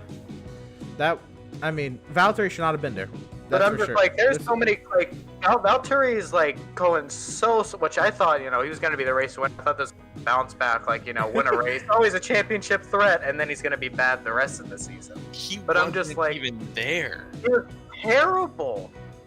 Like not even relevant. Lewis wrecks, he goes to the back, he races back up to second. We see that the car is plenty still faster than every other car than other than the Red Bull. Because the Red Bull has picked up and is, absolutely equal to maybe faster, but they're still so much faster than everyone else. He dusted Norris. Not only was Bottas not even there, Hamilton fell all the way back to the end of the line and fought his way back up to P2 in a difficult track to pass at, supposedly. And Bottas just kept complaining about his rear end all weekend. And obviously that Mercedes could do it because Lewis did. But I think Vettel and Valtteri and Russell are very comparable in a way of they're not really good racers. They're just really not good racers. Like, Valtteri, unless he's, like, safety car off from the lead, he is horrible under every restart situation a lot of the time. He's really bad when they're getting off the grid. Like, when they had Bahrain, we were like, he's got to beat Russell. And then he'll lose to Russell into turn 1 by, like, a second and get passed by someone. That was a terrible start at Bahrain. That's secure. But I'm just like, he's a terrible, restarter to starter. And he doesn't really, like, if he gets stuck in his position, that is his position. He doesn't go Yeah. backwards and he doesn't go forward. He just stays right where he is. He drives the car, and that's about it. He doesn't drive it fast. He doesn't like underperform. He just where it is that weekend is where it is. He relies on It's strategy like to move forward. after turn 1, wherever he is after turn 1, it's just like, that's where he is. That's where we are this week. If it's not strategy or Rex, that's where he's Unless the pitch strategy is great, like if the pitch strategy can gain him that position, he'll stay ahead of that position. But he won't pass that position. He'll get that position and then all of a sudden pull away from that position by 2 seconds. But if he's behind the position, he can... To beat a Mercedes, I can't believe how he cracks under pressure. Absolutely. Like, when there's no pressure on him early in the season, typically is when he gets his race wins. But at the slightest of pressure, he cracks, and that's where I'm bringing this back. I'm gonna bring this back to the incident between him and Russell. I think he felt that pressure with Russell, and that's where that hip check kind of came from. You're going off of what I said when I was on the. He usually gets that win at the first race of the season, second or third, and then everybody's like, he's gonna win the title, and then you never see him again. I don't think I can't see Valtteri going out of his way to help Lewis either. Like, I just cannot see that. Okay, maybe whatever he hit. That's kind of what's keeping him in the job, though. Also. I don't see him. I mean, I don't know. I don't think he would, potentially kill himself to help Lewis get back into the race. You're talking about because Lewis went off. Oh no. I'm just really kidding about that. But it's just a little ironic that I got literally you. all three of Toto's guys are off in the same lap. That was crazy to me that we had 3 Mercedes off in the same lap. I think we see with Russell the same thing we've been seeing for almost forever, except for if Lewis is possibly seriously done, maybe after a year or two, then we may see Russell in the car. But Russell is going to turn out like every other Mercedes prodigy. He's going to be a test car driver, and then he's going to go do endurance racing. So, Toto said, Valtteri Bottas, George W. If it meant taking risks and the other car in front was a Mercedes, for a young driver, you must never lose his global perspective. So there's lots for him to learn. I don't want him to try to prove anything to us. One thing I can say is that knowing Valtteri for 5 years, he is not trying to prove anything. So, I mean, Toto Wolff, I think, he's made up his mind. Really, well, maybe going into Imola, his mind was already set. And I think he's along the same lines. He needs to see Russell just kind of mind his own business and do his thing, and he'll be fine. But if Russell tries too hard or does X, Y, and Z, maybe he doesn't get the Mercedes C, or doesn't go at next season or whatever. Even if Valtteri has a bad season, maybe they just, I don't know, Van Dorn comes back or something like. But I'm just like, I think that's the issue with him, is kind of his hot lap racing this line mentality. Is like when he gets into a race, like I said, he can't race outside the lane, but also he's probably trying to it's maybe something that because he got put into Williams, but I think he's trying to race outside the limits of the car. Yeah. Don't get me wrong, he can definitely. He hurts himself trying to be a hot lapper. I was like, he definitely can outperform the car, but he doesn't have to. Basically, is what Toto's saying, and everybody else, is seeing. You qualify there, just run your race. If you're gonna finish there, you'll finish there. If you can't, hang, you can't hang. You shouldn't try to, if push yourself past. You shouldn't push past the car, because if you can't finish the race, if to finish, what is it? To finish first, you must first finish. Yeah, he has to finish these races. The moment you no longer go for the gap, you're no longer a race car driver. I think this is. It's ironic since we're at Imola. Irony. Yeah. All right. Moving on. We then. Unless, is there anything else that we we discuss about this wreck? Nope, R.I.P. What the freaking debris field it left in. Kimmy's reaction is perfect. First of all, 2 years in a row, Kimmy will see George Russell spin off in front of him for a points paint position. I think that's some peak irony right there. He saw Russell crash under safety car last season and then crash right in front of him this season.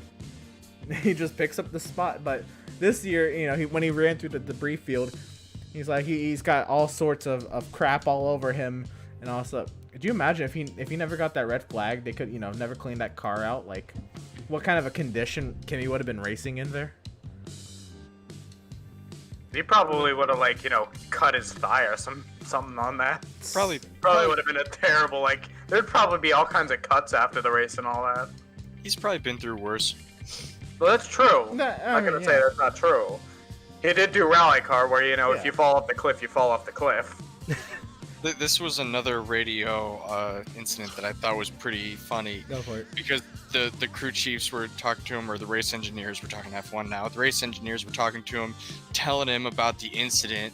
Oh, and then yellow. And Kimmy's like, yeah, it was 50 meters in front of me. I saw it. I had a piece of the cars with me. Yeah, I have both. covered in I have souvenirs from both cars.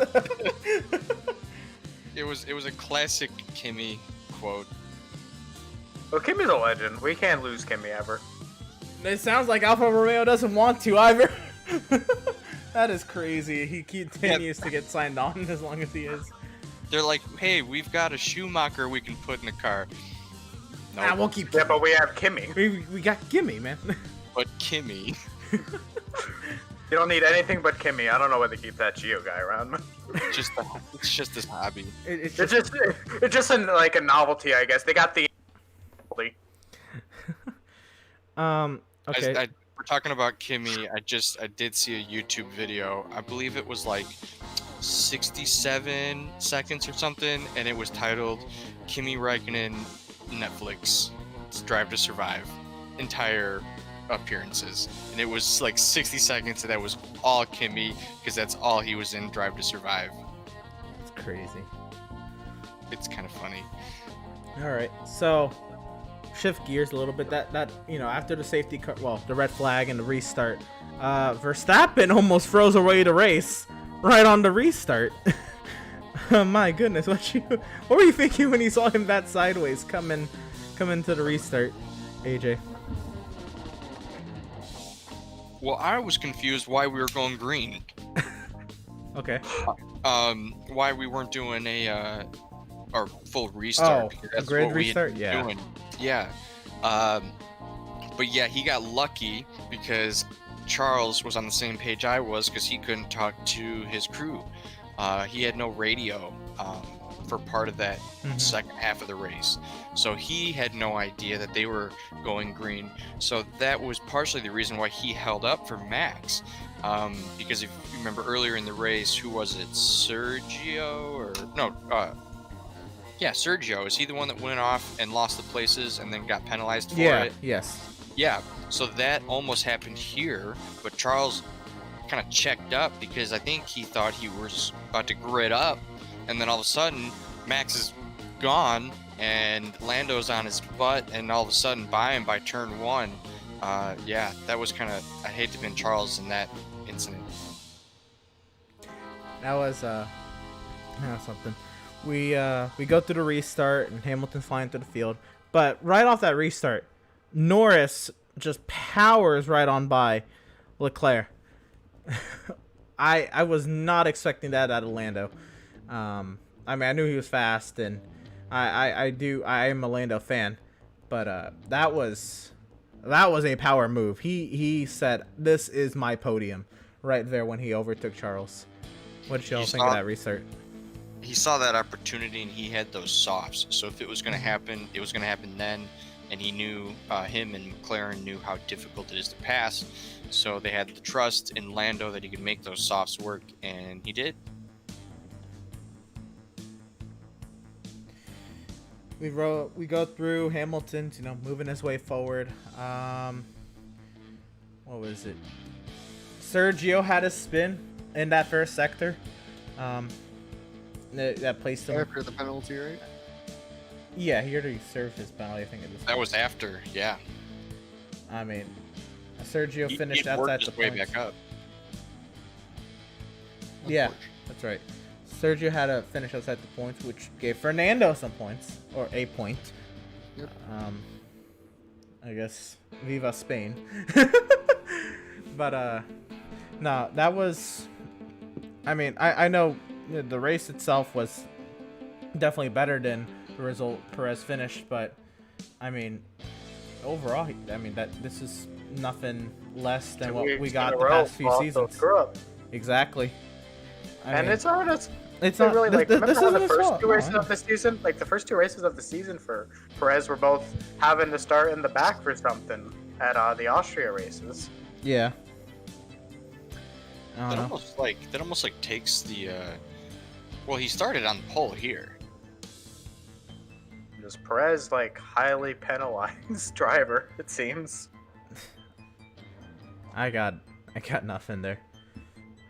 We look at the points. You know, Max obviously. I mean, Max had driven away. I mean, we knew the Red Bull was good, and I mean, his only competition was better. Ferrari. Like Lewis may have not been pushing all the way, but once he actually got to second, it was 18, and by the time they finished, it was like 22, 23 seconds. 22 seconds. That is a pit stop. He could have pitted and gone for fastest lap. Just once Lewis got to second, he still pulled 4 more seconds. I mean, I don't know if there's any reason for Lewis to try to catch Max with 3 laps to go. Well, no, You there's know, 4. you never know. They can Yeah. do a stupid Red Bull thing like Silverstone. Yeah, that's fair. That's fair. I guess, yeah, you should never, let your guard down. Seb retires on the last lap. That is just adding insult to injury. Still finished ahead of the Haas drivers. But, oh, man. Oh, no, what is it for Seb, man? I mean, it's not like he's, performing like he used to, but, man, he doesn't even get the chance. He doesn't get the chance to even try. It's penalty after car issue after crash. I mean, I think Seb needs a clean race first before he can even think about trying to improve. Like, Yeah, literally what you said before. Like, yeah, you gotta finish the race you gotta first. finish the race. My goodness, man. Yuki, I mean, definitely, I think. I mean, granted, he was very impressive in Bahrain. That was, I mean, he started 20th and ended 12th. A little underwhelming for the AlphaTauri. Granted, he started last, so I don't know. What do y'all make of Yuki in 12th? I'd expected a little more, I guess, but I definitely expected more because I was expecting. Well, and Gasly did somewhat. I expected a podium, but Gasly got 7th and was up front a lot, so it's really underwhelming. I mean, he had the the red flag and the restart, so it's like he got caught up too. So I don't know. I expected more. Pretty much showed him like the car was good enough. until he took it out in Q2. Was So- that Q1? Q2? It was Q1. He started 20th. I'm just like Gasly showed him like the car had the pace, so I'm just. So we picked our surprise podium finishers. I think I picked Sainz. Who'd y'all pick? I can't remember. I picked. It was Gasly for the podium. It was Valtteri to win, and I don't remember my a long shot pit. It was pick. like I had gonna- one. Of Oh, I them picked Gio to get like 10th or something like that. You picked Kimi for 9th. Oh, yep. Kimi almost got 9th. I mean, he was 9th before the restart. So there was that. I think I had one of the McLarens, but I honestly don't remember the last week for the podium. So I mean, Max, Lewis, Lando, then the Ferrari boys. First of all, great run for Ferrari. Is this that they're back, or you think this is just maybe kind of a one-off? Fourth. It's a little bit. It's a one-off. It's a little bit of that Italian pride, trying to the engineer try a little bit harder, then race a little bit harder, trying to impress a little bit at home. Impress I the don't know. Tifosi. I think they're the fourth best team behind McLaren right now. I would say that, yeah, they are behind McLaren, but that's kind of where they were last season. They were a team just a little bit. Well, they were slower like than the sixth McLaren. best team last season. Well, fifth. Well, I I'm just put we're them actually behind talking about Racing like Point. actual like Charles finishes where the car Okay. really was, like because I think Vettel was trying. I Oh, think Charles was kind of the real pace. Vettel I- was kind of phoning it in.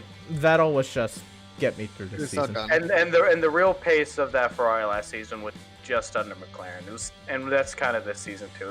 They're slower than McLaren, but not really slower than. I guess with Racing Point falling out, did Racing Point fall out, or is it just putting it on Lance Stroll's shoulders, not the move? Well, it really is because Aston. they can't finish with Vettel. It really is. Alpine got 9th and 10th. It's about where Renault I never was. want to hear that trash out your mouth again. I'm gonna have to ask you to re-say that. Alpine. Renault. I want to hear that Alpine, not Alpine. I don't want to hear nothing about that peen. Ocon and Alonso 9th and 10th. Nice. There you go. Okay, also Danny Rick, he got, 6th, but that was... That's something to is talk it about. Yeah, a he little underperforming to Norris. I think we were expecting him to maybe even outdo Norris.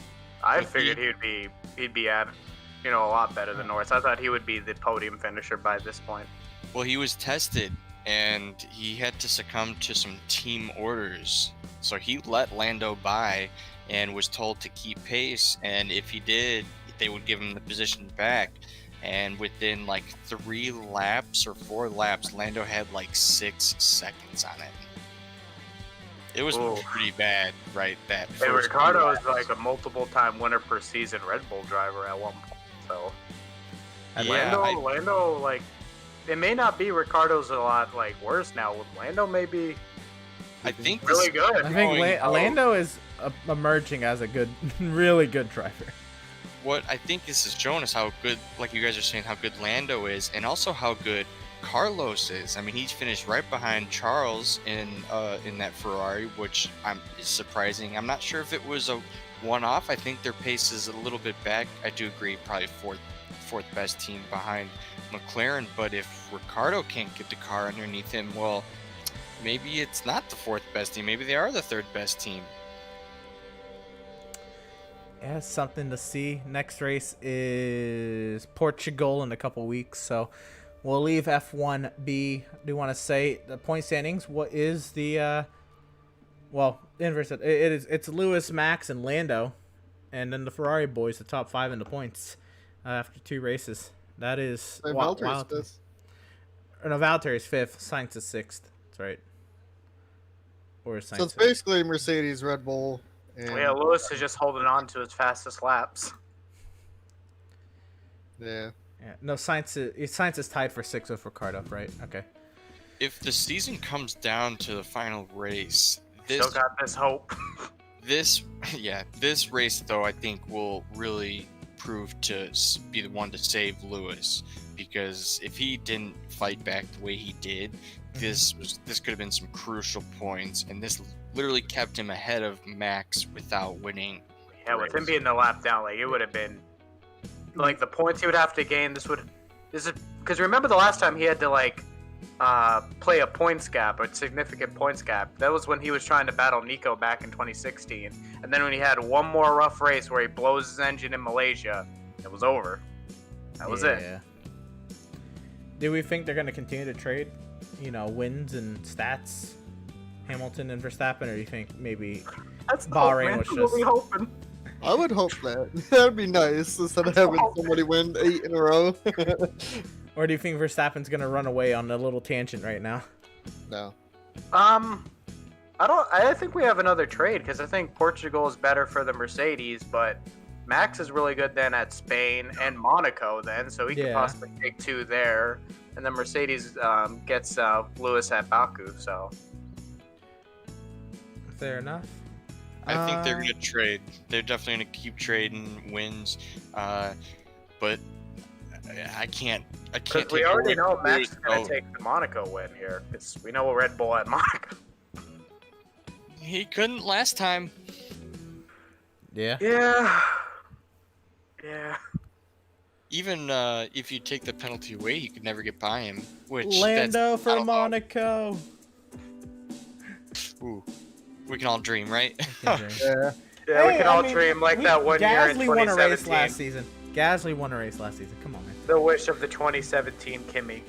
Tragic. That was sad, but I mean, at the same time, like that, the race just played out of his favor, man. That was rough.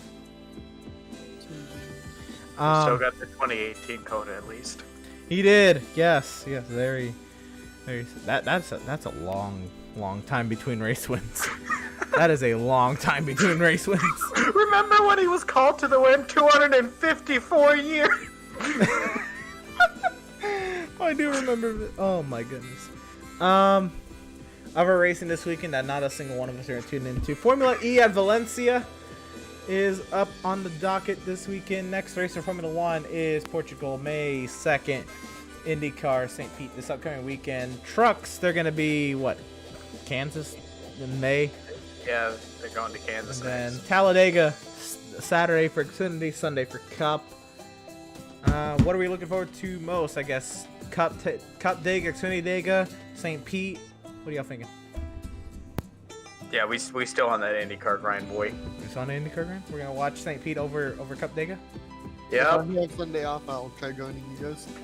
Okay. because I'm just like, all you need to do for a Dega and Daytona race is watch the highlights. That's But that's just what I did for the 500 at least. Oh, We had, what you know, time? the big one and then nothing. What time is the Dega race? Probably Probably 3. like 3, yeah, it's around 3 time. and I think... IndyCar's at 12. Oh. So then they run right, like IndyCar may end and then you go shoot right to Dega then. Oh, Talladega's at 1 my time. 2 Eastern for Talladega.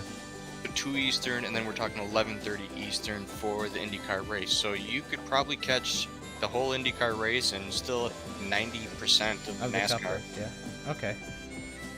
Real? Oh yeah, I did 12 p.m. Eastern for St. Pete. So you got St. Pete. Yeah, it's 100 laps, but what kind of lap times are they running at St. Pete? We're down towards the minute-ish. It's not Also, like it's similar to Barber. it's not tremendous. Minute 11. Minute 11. Okay, Minute 100 laps. 12. 100 laps won't take long. I was like, That's we're down like towards a that. minute here. We can catch both for sure. I mean, then if they don't wreck early at Dega, we should catch, the important parts of Talladega. God damn it, 500. Oh man. What's that? We can watch both of those, and we can watch all 3 races this weekend. I mean, if y'all aren't working Saturday, Xfinity Dega might be a little watch party. Yeah, I'm a bum. Don't worry about it. I only one. All right. Got some overtime. Alex Smith announced his retirement. I think this is the first big retirement since Edelman. So I guess that's the next bit of NFL news, and then the draft is coming up this weekend, right? Is it this weekend? Is it this shit. week? Yeah, it's end of the month time. That's usually when the Yeah. draft is towards end of the month here in April. Oh, that came pretty quick. It did come up, yeah. The draft is it's usually really like last week of April, something like that. Of course, we just jumped out of here. I'm good. I'm done already. Fair enough, I guess, right? But yeah, Alex Smith, man. Yeah, like I said, end of the month, April 29th. Okay, so next weekend, or middle of next week, something like that. Yeah, Alex. Tuesday, Wednesday off. I'm Alex, going to I think, casino. made his comeback just to get the accolades, and then he said, "Yeah, I'm out." Yeah, but I'm just like any team, like especially even the Redskins, it's just like still like when he played, he's still an all right player. He's still what he was. It just because of that, just it's such a bad injury. He gets injured without getting hit. Like he threw a few passes the one game, he didn't get a hit, and he didn't play the playoff game after that. It wasn't that he got hit. It's because his calf was sore, and it's just being how injured he injured his leg. You can't really with it being sore. If it breaks or tears again, probably is gonna have to have that leg removed. That's fair. I mean, I don't think he should have even came back just for his, personal health. But, glad he did, so, we can say he made the comeback. I was like, yeah, if he injures that leg again, it's probably gone. So I'm just like, no team is like gonna like invest their future into a guy that may sit out a game, and he didn't even get hit. Yeah. So we lost Edelman to knee. We lost Smith to leg. Who's next? We lost Galladay to the Giants, so that's great. We lost people retiring.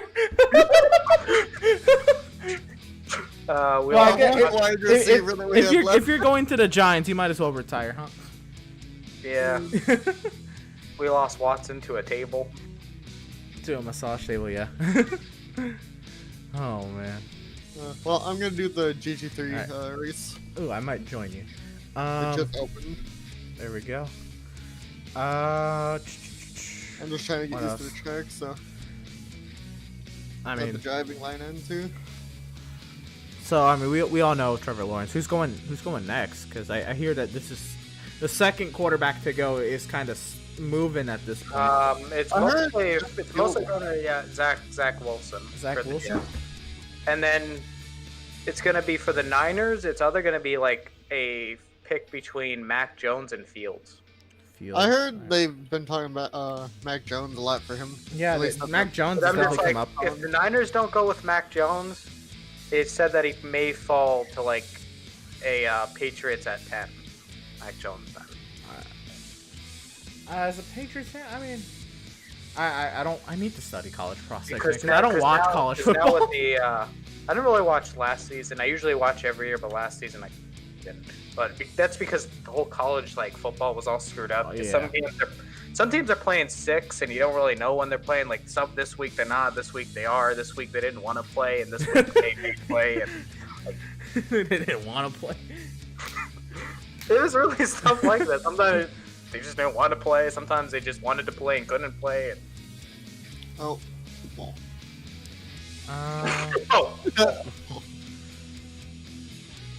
What are we looking at? The Olympics are coming up. We got qualifiers going on.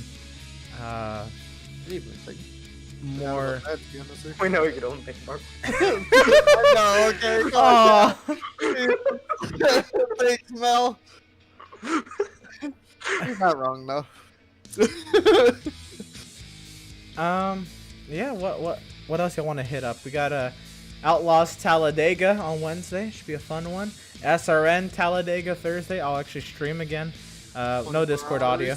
In the 24 hours of Nürburgring, which is what you saw during intermission. You saw Malenka practicing for the 24 hours of Nürburgring. It's gonna be a fun little week of racing. We go to the largest track, largest oval on the NASCAR schedule, and largest road course in the world. Yeah. Fun. What are y'all feeling for Outlaws and in Nürburgring? I'm just gonna have fun. Outlaws we usually, never get a caution till right at the end, like, should be. And we kind of run, and